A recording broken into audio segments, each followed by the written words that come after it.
Welcome, everyone, to the Pro Football Doc Week 10 podcast. I'm Thomas Casale with Dr. David Chao, Pro Football Doc.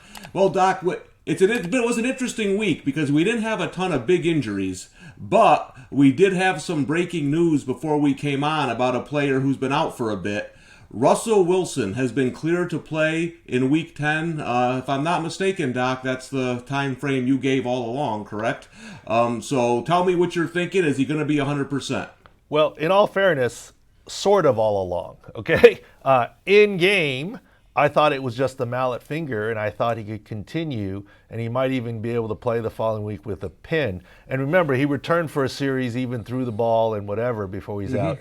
Then the next day, we found out he had surgery not only for the mallet, but had another fracture. That's when I revised the estimate as Week 10, even though there was a fracture dislocation of the finger. And that seems to be the case now, right? Because he's confirmed. And if you go to the YouTube video, if you're subscribing here, we just put out video even before this, where Russell Wilson put out video.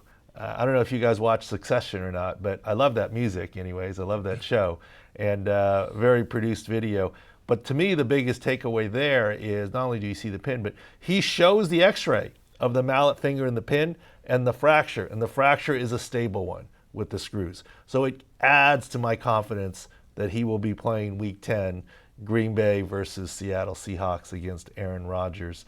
And you can go to that video to see those details. But it only adds to what we were saying before. Now, before it was target, it moved to some confidence. Now it's very confident, right, with all the news that's come out.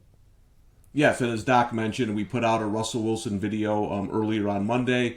Subscribe to Pro Football Doc, the YouTube channel. You can check us out at Pro Football Doc on Twitter and ProFootballDoc.com. Well, Doc, it's interesting because the team he's playing this week as well, Aaron Rodgers. I mean, we all know what happened last week with the COVID test, unvaccinated. He's going to start on Sunday, though, right? He is, barring symptoms. Now, he does not need a negative test. I saw one report where he needed negative test. No, he does not need a negative test. He is starting on Sunday, period, unless he has fevers or symptoms, later on this week. He is starting. He doesn't have to do anything but show up. And the Packers play at home, so there's no travel issues flying out separately. He'll come off the list on Saturday, play on Sunday. And look, Thomas, we don't try and get political. We just try and stay factual, medical. We put out some videos related to Aaron Rodgers, let people decide, et cetera. One video might have been a little supportive of Rodgers, saying that they didn't lie, he didn't lie. The reporters interpreted and then wrote that he was vaccinated, parsing words. And the other one was like, well, tell us the allergy. So I think we're evenly spaced there. But one thing I want to say here on the podcast that we haven't addressed in those videos is Aaron Rodgers is a super smart guy, and he does make some fair points. Like, isn't it silly that he had to be tested every day because he was considered unvaccinated, and now that he got COVID, he's not going to need to be tested for 90 days? It makes no sense, right? But it actually does. Aaron Rodgers is absolutely correct that is the policy, okay? But that policy was agreed to by the NFLPA and NFL for his benefit, because if he has to go back into the daily testing protocol on day 11, he's likely to test positive. Then he's out another 10 days. And then, it's a self-perpetuating machine. The reason why the policy is that you're out for 90 days from testing is your high chance of testing positive still, residual positive from the original, even though you may not be infective or transmittive, etc. So that policy that he points out doesn't seem to make sense and makes the NFL look silly, but it's actually written in his benefit, and there's logic behind it. All right, well, Doc, we're going to get into that a little bit more in our discussion session of the podcast when we talk about Josh Allen, another unvaccinated quarterback. But let's run through the injuries quickly that happened this week. So, Doc, one of the ones that, at least I was a little bit surprised on is Tua. Fractured finger. It was announced Sunday that he wouldn't start. He's going to be throwing on Monday. He's going to start throwing again, but they don't know if he's going to start Thursday night. What are your thoughts on this injury? Well, this kind of falls under what we've talked about, hiding behind health, right? I mean, he can't start, but he's activated among the 46. He's the backup. So he's good enough to back up, but he's not good enough to start. So if Jacoby Brissett gets hurt early in the game, Tua would play the rest of the game. I mean, it goes back to the discussion we had a little bit after you joined about Jared Goff, right? I mean, his thumb injury, he wasn't ready to start, but he was active as the backup. And when John Wolford went down in the first quarter, he played 3.5, 4 quarters in that playoff game. So could he play? Yes, but they just didn't like it because maybe his grip, didn't take all the reps. All I say is, if he wasn't ready to be the starter on Sunday, medically, not a lot changes by Thursday. Now, they may change their mind based on Jacoby Brissett's performance or other things. They did get the win. They may stay put. But 4 days, he's not going to get that many reps, and there's not going to be that much increased healing. So ultimately, it's a coaching decision. And if they decided no on Sunday, things aren't going to flip on Thursday, in my opinion. Okay, well, make sure you go to ProFootballDoc.com. We'll have the 6 scores for all the games. We'll see how Tua is looking for Thursday. Doc, when you're doing, just a quick question for people who are listening. When you're doing the 6 scores, you take into account the backup, correct? So Tua and Jacoby Brissett isn't going to be as big of a gap as Aaron Rodgers and Jordan Love. That's correct? Absolutely. And look, we have a formula to get there. And remember, it's about health and availability, not necessarily about scheme. But there's no question that, let's say, Houston Texans, Deshaun Watson's the starter, Tyrod Taylor, Davis Mills. So that amalgamated 6 score for the quarterback is much lower, right? Because you're down to the third stringer. Whereas if you're in a 1A, 1B, it's not as different. It depends a little bit on your backup's quality/performance against the starter. Otherwise, if we just took off 100 for every starter that isn't there, that's not necessarily representative of what's going on. And so when we do the 6 scores, there are team overall health, offensive health, defensive health. There's even offense run game health against defense run game health, but also player health as an individual and as a position. And now where the individual is important is obviously for prop analysis, right? Mm-hmm. Whether it was going into the game this Thursday with DeAndre Hopkins, or the week before, below 50 because of his hamstring, or Julio Jones this week with Tennessee with his hamstring, his score in the 40s, where he wasn't going to have full production. So there's individual 6 scores as well as positional SIC scores. All right, and we'll have all those up for the Thursday night game. That's Miami against the Baltimore Ravens. Doc, 2 quarterbacks I want to ask you about, because I know, having worked here with you for a couple months, when we talk about the ankle, you always talk about swelling after the game. Matthew Stafford was injured late in that loss to the Titans, and Trevor Lawrence was injured, both right ankles. Lawrence came back in the game. Any long-term worries for either one of those quarterbacks? I don't think so. We can look at the Matt Stafford video here, and they did show a later close-up, but he rolls out, stumbles. I mean, I think, and then you see him lift up his ankle there. I believe it was his left ankle there at the end that he sprained, inversion sprain. He got it taped. He came back into the game, but the low ankle sprains, which is what he has, usually swell pretty quickly. We saw it on Saquon Barkley, a couple weeks ago. It's not usually surprise overnight swelling. The high ankles are where you potentially get some of the surprise overnight swelling. So this one's pretty safe. Matt Stafford's going to be fine. He's going to play through.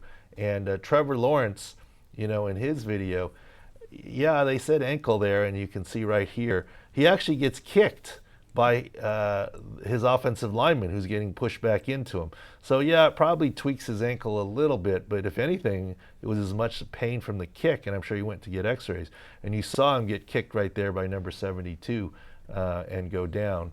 And obviously he came back and returned. So don't really have any next week or long-term worries for either Trevor Lawrence or Matthew Stafford. All right, now let's move to Arizona, Doc, where the Cardinals sit atop of the NFC, but they got some injuries mounting up. Kyler Murray ankle didn't start on Sunday. DeAndre Hopkins hamstring didn't start on Sunday. Running back Chase Edmonds left ankle injured on Sunday. Looks like he's going to miss some time. What are your thoughts on Murray and Hopkins returning this week? Well, I would say of the three big Cardinals players return, Murray greater than Hopkins, greater than Edmonds. Okay? And I know you're good, you're not going to say it, but I'll give it to you. You and your gambling connections and people and looking and analyzing line moves had it correct that Kyler Murray wasn't going to play. And so what I was saying was, based on video, I felt like Kyler Murray could still play if they wanted to. And in the end, he did not. So I have to give you kudos and credit. But from my perspective, I think of it this way, Thomas. And yes, we have some new features coming where we're going to talk about a bunch of things and use some of your expertise, etc. But the Pro Football Doc brand is about looking at the injury analysis, not looking at gambling lines. Now, we're going to incorporate some of that, but that should be you, not me. People come to me for the injury analysis, not for my gambling line movement analysis. That's going to be you. And that's why I stayed true and said, by video, I don't think. Now, the same thing last week was Dak Prescott, where I said, I think he could play, but here's why I don't think he will, based on the comments and what the teams and what the positioning, but also the injury, because Dak's calf injury could get worse. This one, I didn't think Kyler's could really get worse. He could be more sore, but unless he took a hit, it wasn't going to get worse. But in the end, the Cardinals got a win with Colt McCoy. And look, I think Kyler is up for sure. Hopkins is questionable category, and I put Edmonds in the doubtful category. All right, so Doc, one thing we know for certain, though. 2 weeks ago, we found out pretty early Dak wasn't going to play by the odds makers. Cowboys won with the backup quarterback after the big line move. We found out Murray wasn't going to play on Thursday, according to the odds makers. Cardinals win big with the backup quarterback. So we know this week if a major quarterback goes down, let's take the team with the backup quarterback. So far they're 2-0 against the line movement. People getting killed on that. Let's go to Dallas real quick, Doc. Zeke Elliott, he kind of tweaked that knee in the surprisingly blowout loss to the Broncos. Any concern he's going to miss time there? No. Look, well, let me rephrase that. Is he going to miss some practice time? Maybe. Is he going to be limited or a DNP? Maybe. He did have a week 5 knee issue. This seems to be more contusion and swelling from the hit. We run the play here. You don't really see a lot as he limps off with that right knee injury. He's in a little bit of a pile as he goes down. He came back into the game. Look, he wasn't that effective, but neither were the rest of the Cowboys. I mean, is there a quarterback controversy now? I'm joking, right? Cooper Rush, Dak Prescott. Well, we'll talk about Dak in a little bit because there were I saw some chatter on Twitter wondering if he was healthy. We're going to get to a couple quarterbacks I want to get your thoughts on coming up here in a couple minutes. Doc, so listen, I know when it comes to head injuries, I've done this podcast with you long enough that those are tough for you to evaluate, right? Because they got to go in the concussion protocol and all that stuff. But the Patriots, 2 top running backs dealing with head injuries, Damian Harris and Ramondre Stevenson, both went out of the game on Sunday. Looks like next up is going to be Brandon Bolden and J.J. Taylor.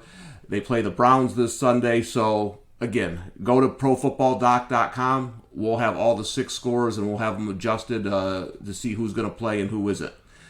One big injury on the defensive side of the ball, Doc, happened late in Buffalo's, another surprising loss on Sunday to the Jaguars. Cornerback Tre'Davious White kind of injured his chest arm area. What did you see on video with him?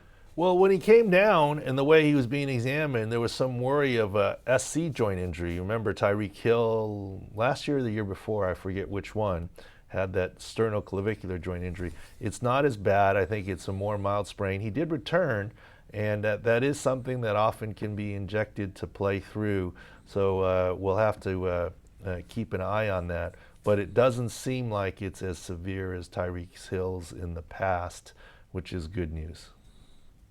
Okay, well, let's get to some of our discussion topics, Doc, and we'll start with Dak because we had just mentioned him.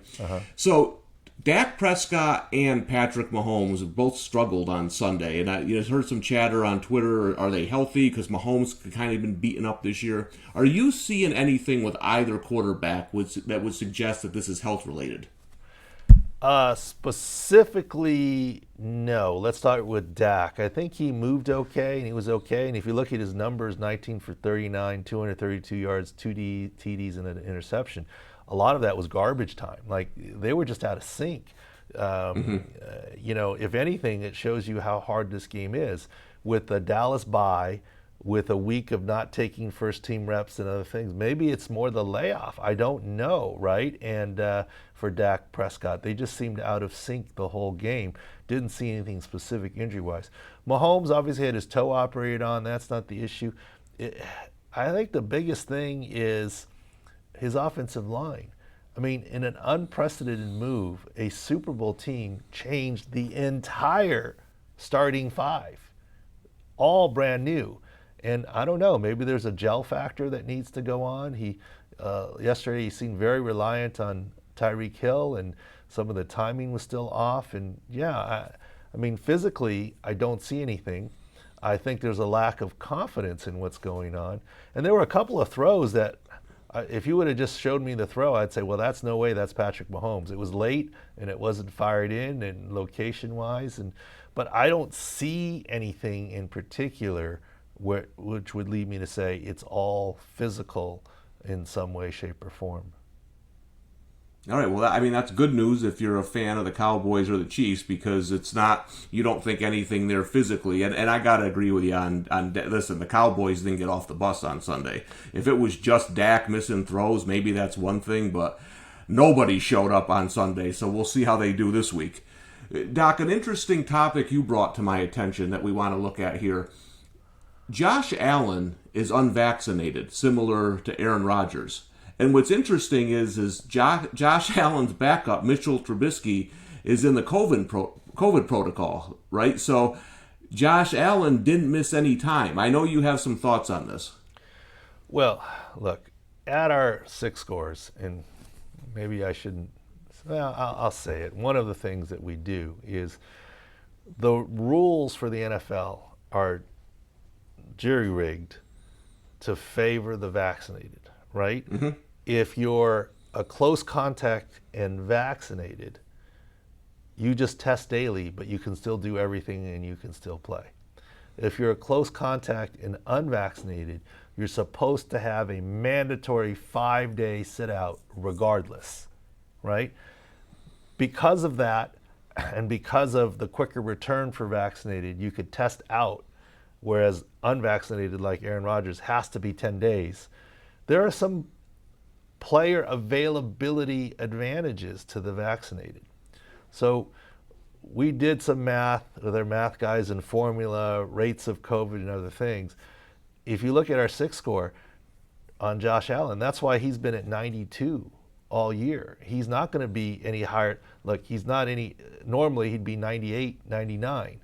He's at 92 because statistically, across 17 games, he's probably going to miss one, just like Aaron Rodgers did. And the same for Kirk Cousins. It's not hating, it's not political. You guys come to us for injury information, and part of that is availability. And so it matters. I was a little bit surprised that, look, you saw what happened last year with the Denver Broncos, with all the quarterbacks. And you saw with Aaron Rodgers what happened. And it was interesting because the day before, backup quarterback in the Packers room tested positive for COVID. And the next day came news Aaron Rodgers did as well. Quarterback, you usually meet in the same room and you meet together. Now, is it possible that Josh Allen was not a close contact of Mitch Trubisky? Yes. Typically, quarterbacks are in the same room with the quarterback's coach and would be close contacts. Now, maybe Josh Allen was smart enough, because he's unvaccinated, to do it by Zoom or do it in a bigger room and keep his mask on and whatever to avoid this close contact situation. But absolutely, if there was a close contact, Josh Allen would have been out this game on Sunday. In the end, it would have been the same result. The Jaguars beat the Bills anyways. But I was a little worried about that when Mitch Trubisky came up, and I was questioning how it was that Josh Allen was not deemed a close contact. I'm not calling anyone a liar. I'm just saying that's interesting. They either did a great job keeping everything separate, anticipating this possibility, which is possible, or, you can have your conspiracy theory about the NFL or the Bills and whatever and allowing him to play. But I just think it's interesting that he was able to, and there you go. Yeah, well, it is interesting, and I didn't see anybody in the media mention it. So, whether he wasn't in close, but I didn't see anyone in Buffalo talking about it. So, it is a good point to bring up, and it's something we'll have to watch. And it is interesting moving, that how we do grade those. We don't care Republican, Democrat. We're doing injuries. We're doing health of the team. So it's interesting how you grade those with the greater odds that they could miss a game. And we already saw it with Aaron Rodgers. So we'll have to see how it plays out for Josh Allen. So, Doc, you have been a thorn in the side of Chicago Bears beat reporters this year. A while back, somebody posted a practice video of Andy Dalton, and you saw it and right away said, no way is he playing this week, even though Matt Nagy was leaving it out there. He said he's not putting any pressure on that injured leg. He's not playing. Well, right after you tweeted that, they deleted the video. Same thing happens this week with David Montgomery. They put out a video, he make a comment, they delete it. Matt Nagy says there's a good chance he'll play. You don't think so? Well, look, I really appreciate beat reporters. I'm not even going to mention this beat reporter's name. He's a good guy. I mean, whatever. And it's not anything against him. He put out information. I retweeted it and utilized it. And then it got deleted. And I think it's the team that's not happy with me. I got nothing. The reporter's great. I got no issues. Look, and I don't even have any issue with Matt Nagy. Coach Nagy's doing his job, but it's coach speak, okay? So you go back to Andy Dalton. He was putting up the roost that Andy Dalton was going to play. I saw video and said, yeah, this cements it for me. He's not going to play. And then, of course, the video got deleted hours later. Now, if I were trying to cause trouble, next time I'll record the video separately offline, and then but I'm not doing that. And this time, same thing. It showed video of David Montgomery cutting, and he cut one direction very, very well. And the other direction, in my opinion, not so well. That's why I came out and said, I'm not sure he's playing tonight. If anything, I think it may be smarter for the Bears to say, take the bye week and come back week 11. Now, to me, if he does play tonight, hammer the under prop bet if the numbers are anywhere near normal, if they do suit him up tonight. So we'll see. But I'm not picking on the Chicago Bears. A lot of teams do this. Going back 2-3 years ago, I remember there was a Thanksgiving Day game where Mitch Trubisky, when he was the solid starter, got hurt and was a DNP for a right throwing shoulder injury on a Monday before the Thursday game. And everyone said they were going to play.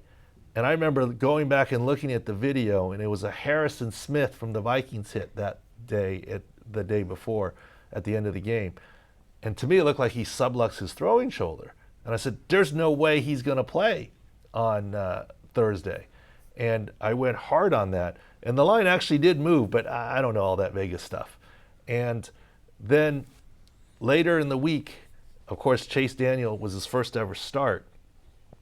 And it came out that Chase apparently told his wife, because his wife was interviewed, saying, "What did you think about your husband being taken the first start?" He goes, "Well, it was a crazy week. I was hosting everyone on Thanksgiving at our home for a later Thanksgiving dinner, and on Monday I get a call from my husband saying, 'Pack up your bags and go to Detroit.'" I mean, so they knew on Monday he was going to start, but the team was saying that's what teams do. That's what you want your team to do. You don't want to tip your hand. I mean, so I'm not hating on the Bears. It's just I'm trying to give the best injury analysis information for people.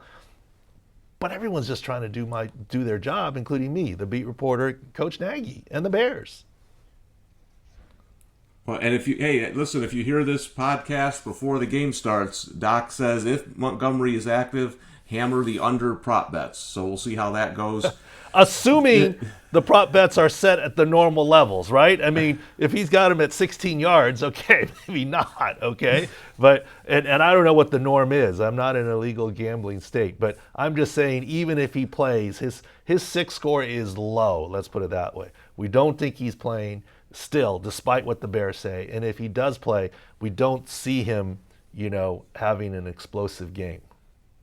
Yeah, his prop bets are usually set in the 60s, but considering he is injured and he's playing the Steelers, that's probably going to be a little bit lower if he plays, but it won't be as low as 16 for sure. Doc, it was a crazy week, right? And it ended on Sunday night with the Rams just getting absolutely hammered by the Titans. We saw Von Miller standing on the sideline. You think he's close. They got the 49ers in week 11. Is Von Miller going to play, you think? Yes, I do. Here's the thing. By looking at the video of the injury, it didn't look that bad. This is when he was in Denver on his last game that he played. And even Vaughn after the game said he was held out due to precaution. The next week, he said, we think Von Miller's going to play. And he did not play. And in the wee hours of the morning, at least Pacific time, Broncos in Mountain Time and the Rams in Pacific time. So it was pretty darn early in the morning. The next day, they announced the deal for Von Miller. I think that deal was in the works and basically agreed to. So they held Von Miller out because the deal would get null and void if he got injured the night before, the afternoon before on Sunday. That also leads me to believe that he was healthy enough to play. Now, is he 100%? Yesterday, did they sit him out for no reason? No, he's probably not 100%. But I think part of it was, okay, he's not 100%. And part of it is he wasn't even part of the early week defensive meeting room, right? And so let's get him a week to get his feet under him schematically and otherwise. And it's not just Von Miller going to play. What are they going to do with Leonard Floyd? He's got to learn a new position, right? I mean, there's some shifting that needs to happen. And I think it was as much coaching pragmatic decision and part that and part health decision. But I'm very confident he's going to play. And, he passed his physical. I think he's fine. Okay, sounds good. Make sure to go to ProFootballDoc.com to see the SIC scores for the Broncos trading away Von Miller. The Broncos were an injured team coming in the Sunday, although you wouldn't know it with their game against the Cowboys. The Rams, a pretty healthy team going up against the Titans. Hey, that's football's crazy, man. You never know what you're going to get on any Sunday. And speaking of not knowing what you're going to get, Doc, the video everyone is talking about. Mac Jones gets sacked, grabs the ankle of Brian Burns, a Panthers linebacker. Burns is injured. The Panthers are pissed off. I don't remember seeing a play like this. Show us the video, Doc. Give us your thoughts on this crazy play that happened Sunday. Yeah, so, he gets strip sack, fumbled, and he grabs his ankle and holds on. And, the question is, does he twist him to the ground or does Burns twist to the ground trying to get away from him, right? And that can be up for argument. I look at it as, now Coach Belichick has said, well, he thought Brian Burns had the ball, so he was tackling him. Maybe, but I also think it was a smart play from Mac Jones because he knew he didn't have the ball and he knew he wasn't getting up to get it. He was maybe grabbing onto Brian Burns' ankle so that he wouldn't jump on the fumble. So if anything, I don't know that there was intent to injure. And the good news is it's very hard to injure someone that way. And indeed, Brian Burns did return to the game before leaving for an ankle injury unrelated to that. But it has happened before. Think back, was it 2 years ago or something? Chris Carson, the famous gator roll from the Dallas Cowboy lineman. Here's Chris Carson video. He's down. And then he rolls over on that. Now, that one, I can't get in Tristan Hill's mind. I know the internet freaked out about that one. That one arguably was potentially worse because he actively rolled over and twisted and while hanging on to Chris Carson's leg and ankle. And there was no fumble like Mac Jones. There was no, and he, quote, gator rolled him there. And there was some discipline. But, I remember freaking out, and as part of Pro Football Doc, we said, he's hurt, not injured. Now, Chris Carson did not return that game, but he played the next game. Everyone thought he was going to be out weeks. It's very hard to injure someone by grabbing onto their leg like that. Yes, that was a scary one, the Chris Carson one. And Brian Burns, it is what it is. We'll let the football people argue it out. But I would argue that Chris Carson's one was way worse than Brian Burns. Brian Burns, you could say, good play quarterback. You're trying to keep him from getting the ball. And he didn't gator roll him. He just hung on. And it's almost like Burns twisted to get away, and he didn't let go. Yeah, crazy play. Everyone's talking about it. But, Doc, before we go, there's something else everyone's talking about. I didn't put this on the rundown because I wanted to come at you a little bit. Oh, okay. Jordan Love's mom is put up in the last row in Kansas City. Now, come on, Doc. I work for the Patriots. I know they have special sections for the family. They don't put them in the last row of Arrowhead Stadium. Doc, you sent out a tweet that got a lot of interaction about, well, that's kind of normal. Come on, explain yourself. Last row? Okay. Let me. Okay. I'm not Jordan Love, and I don't rate, but when I got visiting team tickets, and you had to buy them, they were always upper deck corner end zone. And I would advise my friends or my wife or whatever, I'll get you the tickets, I'll buy them, but don't complain to me that they're upper corner end zone. That's where they always are. Okay, the team doctors are very last in line. Now, if you want to say, if your problem is that she was in the upper corner end zone, that's where the tickets are. If you want to say she should have been, maybe 10 rows from the top, okay, fine. My seats are on the top. But if you look at the video also, you see a lot of Green Bay Packers fans near that section. That's the friends and family section. Yes, there's Chiefs fans around too, but that's the friends and family section for the visiting team. Now, Amy Trask said this, and this is true. There are a select number of tickets that are much better that the home team has to provide to the visiting team. When I was in the league, that number was 10, okay? Between ownership and this, that, and the higher, those 10 get eaten up pretty quickly. Could the Packers have given his mom one of those 10? Yes. But the ticket distribution probably already happened. The ticket distribution happens early week, like on Monday. Hey, what do you need? By the time Aaron Rodgers was ruled out, I don't know that anyone went back and changed any of that. Now, could have Jordan Love have bought his mom other tickets? Sure. But I don't think he's being a bad son. Okay, so you look at the video here in the picture, you see all the Green Bay fans in the top 5 rows of the stadium. That's what it is. Look, could Jordan Love gone on StubHub and bought his mom better tickets? Yeah, but who can argue with the man? He was trying to be a starting quarterback and busy. Was his mom, I think anything, the mom should be given kudos for saying she's not a prima donna and difficult. And that Jordan Love is concentrating on the game of football instead of worrying about where his mom sits.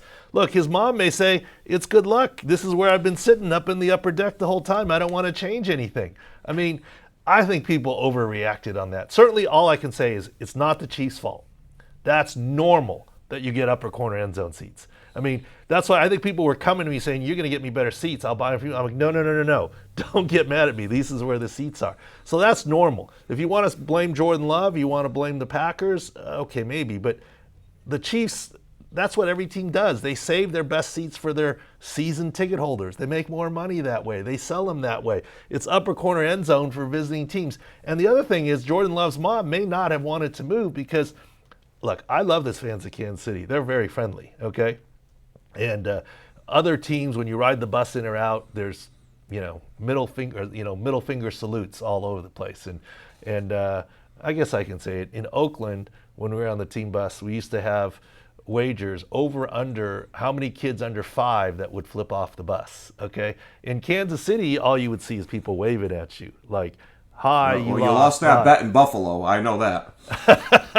Well, my point is, when you're going to a away stadium, sometimes the friends and family of the team like sitting together in a section, right? So there's much to digest, but it's way too simplistic to say the Chiefs screwed the Packers or Jordan Love. They did what was normal. That's all. All right, well, listen, I just want to say the Patriots must be a phenomenal organization because I had two tickets to eat every home game, and they were way better seats than Jordan Love's mom. So that's all I'm going to say. I guess it depends on the organization. Well, let me tell you, when the Chargers, Thomas, when the Chargers played the Patriots, yes, the tickets were upper corner end zone for the visiting team just the same. Now, they have better access. The Charger team tickets, other than the, quote, owner's tickets or whatever, where they allow you to get a suite or those 10 that are, near the 50-yard line. The standard tickets, that section upper corner end zone, whatever number that is, that's what the Chargers were issued. So the Patriots may have been good to you, but yeah, it's standard. That's what the league does. Well, Doc, this is why we love you. You have a unique insight into the league, both on injuries and non-injuries. And make sure everyone subscribe to our YouTube channel. We got new stuff coming out all the time. Go to profootballdoc.com and follow us at profootballdoc for all the instant injury analysis for Week 10 and beyond. Doc, another great show. I'll see you next week. Thank you.